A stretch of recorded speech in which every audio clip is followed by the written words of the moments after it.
This is Legacy Battle. Make sure you hit that subscribe button on whatever you're listening on. I'm Michael Adams, creator of Legacy Battle. My panelists tonight from the Gridiron Battle Zone, Brian King. We have a very special and inspirational interview for you tonight. We're joined by a man who was a three-sport athlete in high school, playing baseball, football, and wrestling, setting Arizona state records in baseball and wrestling. He went on to play all three in college, and he played minor league baseball with the St. Paul Saints. He would go on to work for ESPN for 20 years, covering all the major sporting events, Super Bowls, World Series, Final Fours. In 2013, he was the quarterback for the Wounded Warrior Amputee football team. He is a 7-time Emmy Award-winning sports broadcaster, motivational speaker as well. You can check out his website at davestephenspeaks.com and hit him up on social media. He is on Facebook, Twitter, all the stuff. You can find him there. So we are honored to have here Dave Stephens. Dave, thank you for joining us. Wow, with an introduction like that, I thought God himself had joined your show. So thanks. Well, we're honored to have you here. This is just going to be a really good interview tonight, and we're looking forward to it. So we're going to go through Dave's life from beginning to present here. And Brian, I'm going to let you start out with the questions tonight, okay? Okay. Well, Dave, as you began to understand you were different and you faced the unique challenges, what was it that reassured you to continue with your athletic dream, even when the world may have been saying no? Well, right out of the gate, strike one, being born without legs, strike two, getting put up for adoption. So the odds were really stacked against me. And it was like in 7th and 8th grade when I got tired of seeing my friends who had legs, I was born without legs, playing sports and enjoying recess and that kind of stuff. And I just said, I'm going to figure out a way to do this. And I just started little by little with a baseball glove and a tennis ball, because there's no books for how to play sports for dummies without legs. So it's like, you get a tennis ball, you get a Nerf ball. I start figuring out how I can move. And I started realizing that I could turn my disability into my ability. And I started playing sports at a successful thing. And then doing it in high school where, before the internet, there wasn't a lot of ways to get news out there. But I was on this TV show called That's Incredible back in the day, and it helped lead to a lot of things. And to get back to your original question, I didn't know I was not normal. My adoptive parents instilled in me that I could do anything that anybody else could do. And so I kind of always had this chip on my shoulder once I started having success in sports, is like, hey, if I come out here and do my thing, what's your excuse? If you guys have legs. And what I found out later, of me beating out these players in football and wrestling and baseball, and their parents coming to terms with, if a legless athlete is better than my son, is my son a failure? And it's like, no, life is about wins and losses. And we don't educate and teach our kids that. We do a lot of participation trophies in life, and life is not always winning. We don't get that first place trophy all the time. So I just had to figure out ways to play sports, and it led to this amazing life that, at age 56, I still am pinching myself for the things I get to do, the opportunities that have opened up for me, but more importantly, to break that stereotype of what someone thinks a disabled person or a handicapped person is or whatever, because I always thought if they're going to stare at me, I might as well give them a show. And I think I've given them a heck of a show. So let's go back to your high school here, Arizona. Was there any hesitation by any of the coaches, the administrations, the high school leagues to let you play in those, in any of the three sports that you started in? It was a battle from the beginning, because no one had ever done this, and everybody was all scared, that I would break or get hurt, or then they'd have lawsuits. And it was just like going to the, commissions of Arizona at the high school levels, and, dealing with coaches in Wickenburg that didn't want me to play. And then those coaches that were under that coach going against it and playing me, and I'm making tackles and I'm doing these things. And, well, luckily we were a small redneck cowboy town, because we just had, it was small and teams weren't huge, but if you were good enough to make a team and good enough to start, what can you say? So I learned years after the facts, there were a lot of people against me. And as I alluded to, the parents that were like, well, my kid has legs. There's no way he could be beat out for right field or starting nose tackle or a starting 98-pound wrestler. And, it's those things that, I took into college and I took into, the pro level with the Saints and trying out for the Dallas Cowboys and the Cincinnati Reds. I'm always, people are expecting me to show up. And I hope, I know I know I'm a legless Bo Jackson. I'm very proud of that I'm the only guy without legs to play college football and minor league baseball. And I hope there's someone out there like that again, because there are Jim Abbotts and Shaquem Griffins and all these people that, we forget about, but have overcome so much more than I have. Well, as Mike mentioned, your three sports: wrestling, football, and baseball. Which one did you feel was the strongest for you? Which one did you feel like you did the best at? Baseball is my favorite. I love football, but wrestling was that was my bread and butter. And once I got good and figured out, what to do against you leggies, then I had the advantage, because people don't know what to do against guys without legs, but I know what to do against you. And so it helped to my advantage, where I learned how to do takedowns, and I knew I wasn't going to pin people all the time, but if I got them tired and I outpointed them, it's a mandatory pin or whatever. So, and to take that progression to, getting to the state championships and beating 4-time state champs that turned out to be Olympic wrestlers, and then, trying, dabbling it into college a little bit. It was, I still wish I had wrestled longer and had a longer career doing it, because again, it was me. It was a one-on-one athlete, and if you lost to a legless guy. You didn't lose because somebody was feeling sorry for or whatever. I lost early. I got my butt kicked. It took a lot of practices and hard hours and stuff like that. But yeah, wrestling, I think, to this day and age, I still have a soft spot, even for WWE. This isn't my official question for you here, but I was just wondering, my brother was a wrestler. What weight classes did they have? I was 98 pounds. So again, figure a guy who was really muscular with his legs chopped off. So people said, oh, he's got the advantage because he's so much stronger. But then again, I challenge you, you can do so much more with legs and 2 arms as a wrestler, as opposed to, so I had to figure out my little tricks and, things like that. And you find out later that, guys practiced for 3 weeks with a teammate tying his legs against behind his back so they could, to beat me. And you get those compliments where people really took you as an athlete and not just this gimmick or freak or, just this, hey, let's hand off to a kid with Down syndrome for a touchdown. I was never that. As beautiful as those moments are, the beauty of those base hits and the tackles and winning tournaments, that was where I really, wanted to inspire and show people that, hey, I'm just an athlete. So let's talk football for a second. You said you played nose tackle. I can't remember if it was an interview that I read or one that I heard.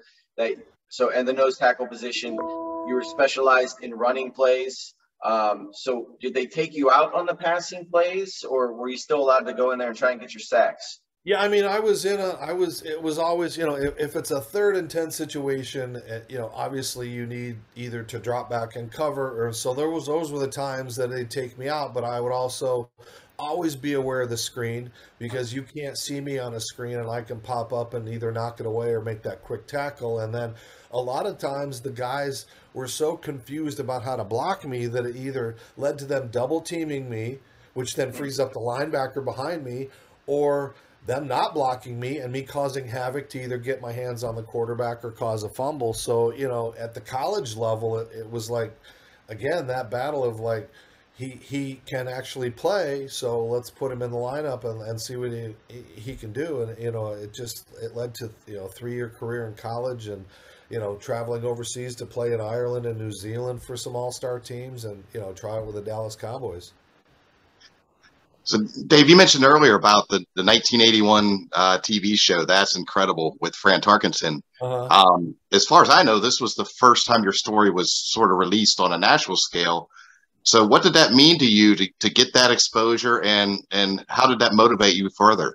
It was life-changing, because it's opened up so many opportunities. One, a benefactor at Augsburg University in Minnesota saw me and said, hey, I'll pay for your college education and you can go play football and wrestle and play baseball if you want. a TV station owner in St. Paul, Minnesota, Stanley Hubbard, who, God bless him, is still alive at 91 or 92, said, I want to help you to help replace Howard Cosell. And I got an internship as a 17-year-old in Minnesota working with the Twins and at KSTP, a TV station. So, and the secret of all that awesome exposure was there was this little 4-year-old kid in the green room, and I was wearing my artificial legs at the time. I was 15 years old, and this little kid is chipping balls off my legs, and it's kind of pissing me off. And I'm looking down, and the guy goes, Tiger, stop doing that to that young man. So on that same show, and in the videos on the internet, is a 4-year-old Tiger Woods and me on the same show. So you never know, paths are going to cross. Sometimes I say something that might be offensive to people, but I've lived a Forrest Gump life. I've played in the same outfield with Barry Bonds. I've pinch hit for Darryl Strawberry. I've interviewed Michael Jordan. I've, all these crazy things that have crossed paths in my life. And I'm so blessed that, I was able to turn my gifts into something that really could help get me to places that most people like me don't get. So that's funny you mentioned Bonds and Strawberry. That was part of the next thing I was going to ask. So you've been in the outfield, I believe it was for Olympic tryouts with Barry Bonds and Odie McDowell, who also went on to have a pretty nice career there in Atlanta. You pinch hit for Darryl Strawberry, played with him in the minors. So what were their thoughts? Because these are guys who went on to become all-star players. Bonds may or may not get in the Hall of Fame. We'll see how that goes in years to come. But, what were their thoughts? How did they treat you? Did they treat you as one of their teammates like they should? Or, Barry's kind of known for having a bad attitude. Strawberry was a nice guy from what I've heard. But, how did the players that you played with treat you? Once I get over that initial shock and realize that I'm out there to compete with them and they're not, going to baby me, I think it helps a lot. And then they see me, running with my hands, jumping up in the air, catching, hitting, or whatever. And they're like, wow, my ankle hurts today. Screw that, man. Look at what this dude is doing. So I always got that. But with Barry Bonds, man, he was a jerk. I remember we were leaving, and again, he's 20, 21 in college. He was going to be this superstar anyway.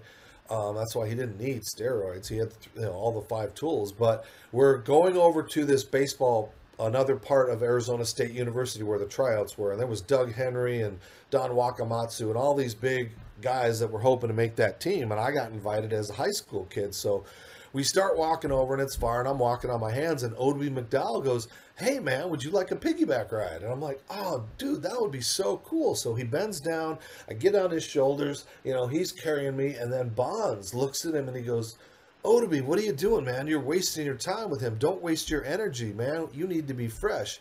He's just a waste of time. He ain't going to make the team. Put him down.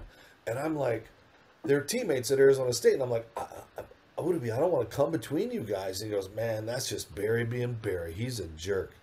And we continued over to the field. And to this day, I had no respect for him then. And to watch what happened, evolve. But that was, again, you never know who you're going to run against. And I'm not going to be on one of those, hey, he needs to get in the Hall of Fame just because I've seen him in the media handling people and how he's treated people. And, we can forgive Mark McGwire. I don't think we've forgiven Barry because Barry has no contrition.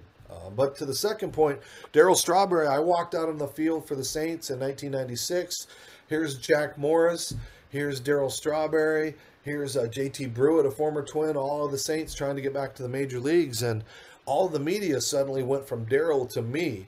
And Darryl said he walked out that day and he was ready to quit baseball. And he saw me before he even met me. And he said, if that guy can come out and try to give what he's giving, what am I going to do but give what I got? And so we had this immediate bond that we have stayed friends. And again, I judged him for his merits of who he was at the time, not for what the people, judged him on in the past. If it was an era now, I don't think we'd be as forgiving. But again, that's the past. And we became lifelong friends, and we're still friends to this day. I saw him a few weeks ago. We spoke at the same area in New York, and he's become a minister. He travels around. He's been re-embraced by the Mets. He gets to go to Shea Stadium. He does Yankee things, and, the rest is history. And like I said, I'm so lucky that I've gotten to be parts of history with some of these guys and just, get to know them on a personal basis. And, like I said, get to talk to you guys. Well, Dave, in 2012, Wickenburg High School renamed their most valuable award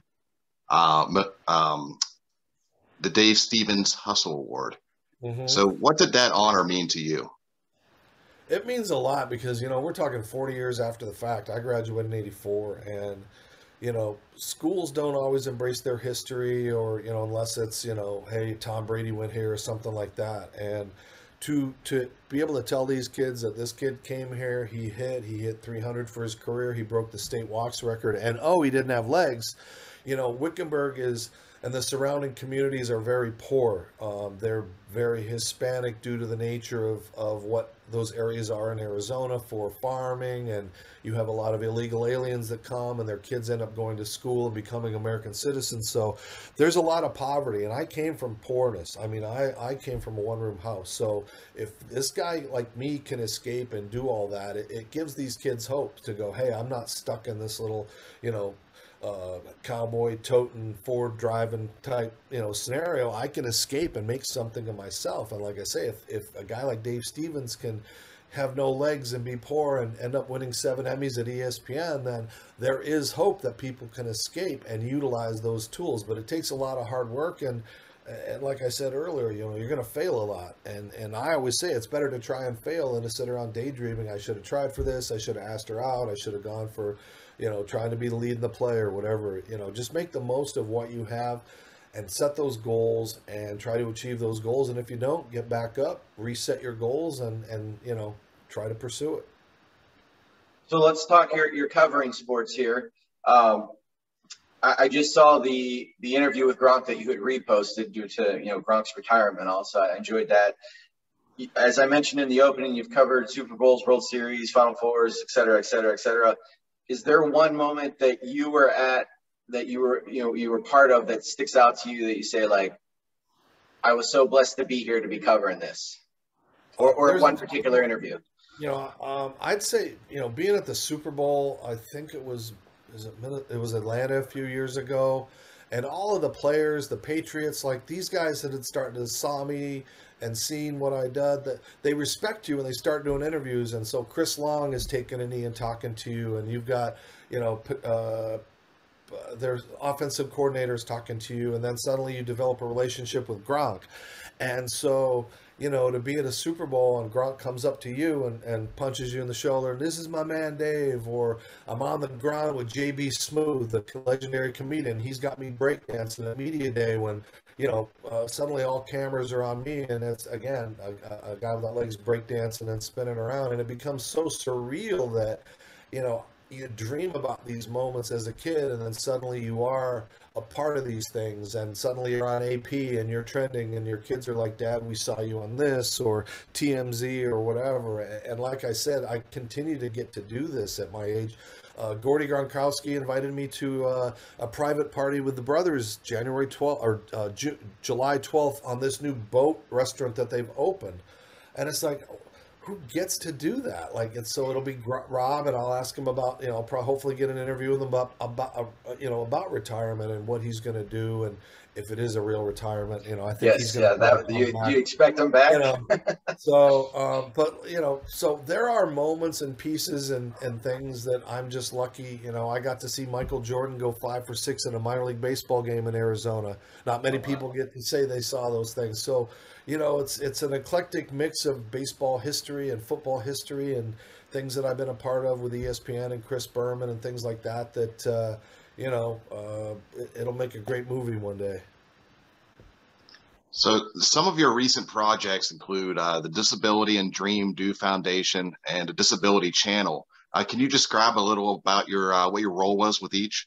Yeah, I'm kind of a reporter for the Disability Channel. You can see over your shoulder there. I'm at Giant Stadium, and I get to go and interview these guys, and the NFL lets me be on the field, and they, normally they don't let some. So, I take advantage of the situation sometimes, but it's great to, again, showcase, because my interviews aren't about disability. It's about, hey, here's a guy with a disability doing mainstream normal interviews. You can get the X's and O's from ESPN, but like the time I was with Aaron Rodgers, and I'm like, hey, you just played the Patriots. Everybody's going to ask you because of Tom Brady, but hey, Dunkin' Donuts or Starbucks? And he's like, wow, what a refreshing question. We had this funny conversation about, he's like, I think there's a Dunkin' here, but it might be by the college. And then it just let open the floodgates to have fun and just have a one-on-one friendship conversation. So it doesn't matter, if I'm working the D3 day camps, which are baseball camps for severely disabled kids that get to come out and participate. I teach them how to throw a ball and run and hit, and meeting those kids and working with them are even bigger than the athletes that I get to travel around. When you teach a kid who has one arm to throw a baseball for the first time, or a kid with severe disabilities to catch a ball for the first time, that is what life is all about, is trying to give them those opportunities, those chances, and those dreams that you can get out of that scope of disability and handicap and move on to being a successful person that can contribute in life. So you've been involved in sports for over 40 years, one way or another. I'm happy to say that you are a Rays fan, like myself. So I kind of want to ask you, and I want your opinion on this, and I've asked other baseball players this. What are your thoughts on the state of baseball today? It seems like the younger generation, I don't know if it's too long for them or what the deal is. I know baseball's trying to make some changes. Do you think that they should change the game? I know they just added the DH in the National League. Do you think they should do something to speed it up, or any other changes to perhaps repopularize it? It used to be bigger than football. Of course, it's not now. And I know that NBA and hockey are getting closer and closer every year. So what are your thoughts on the state of baseball? I know we got to get with the times and certain things. It's tough to shrink a game down more, run off the field, get on the field, all these kind of things. I think that they've done well with, shortening pitchers. You have to face 3 minimum batters, I don't like that the pitchers don't hit anymore. I love the definition of the game between the National League and the American League. You lose out on bunting. You lose out on a lot of the nuances of the game that made it so neat. It was, this is National League style versus American League style. Now it's just interleague and everything. The good thing is it gives jobs to older hitters.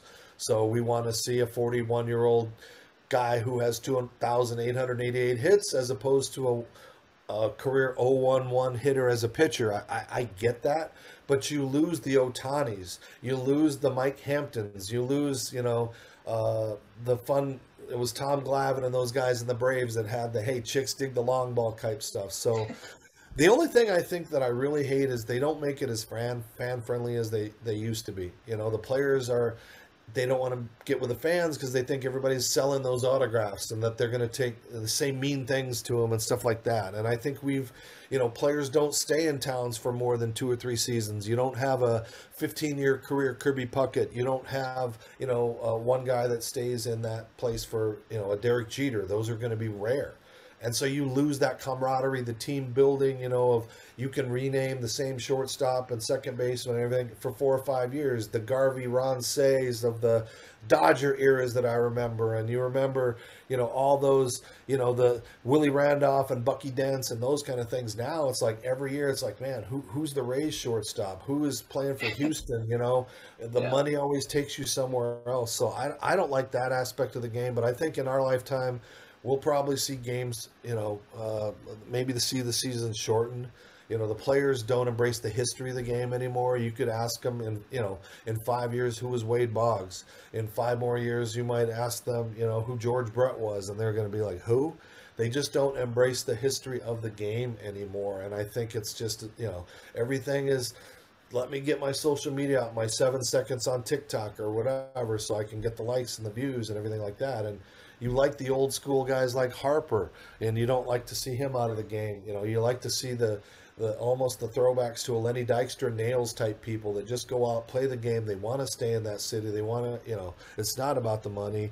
And, I think they try to improve it. I'd like to see the All-Star game change to add some skills contest. I think the home run derby is okay, and they've made it a little better. But let's get some, put up a garbage can at home plate. Let's see the outfielders come closest to that target in the outfield. Or let's see 2 runners running times around the base pass, or something that just gives us that NBA-ish type feel that excites it. Because that used to be the marquee All-Star game, and now it's like, there's just too much. Right. Brian, do you have one more? Or no? No, that's all I have. Okay. So we'll get you out of here with this tonight. All right. What is your best piece of advice for anyone who may think that they have a hardship when it comes to sports or anything in life for that matter? I'll quote the late great Jim Valvano. Just never give up. You know, if you can go out and laugh and cry and do all those kind of things and embrace what you've got with the gifts that you've got and what I've done with my little tiny body, man, there's no excuse why people can't go out and do more in life. And I hope I can continue to do this as long as I can, but just, you know, set your goals, go for those goals, and just try to achieve everything you want out of life, because there's no guarantees there's anything more after this. I'd like to believe there is, but if you get one shot, make the most of that shot. So if you want to book Dave Stevens, go to davestevensspeaks.com. He's a motivational speaker. You can also check him out on social media. He's on Facebook, Twitter, et cetera, et cetera. There's so much social media out there now. And we want to thank you, Dave, so much for joining us. We really appreciate it. Just an honor to have you here. That was really awesome. I appreciate it. It was nice to go down memory lane. So thank both of you and best of luck. And I'll remind everybody, hit that subscribe button. Thank you for watching. We'll see you next time. Have a great night.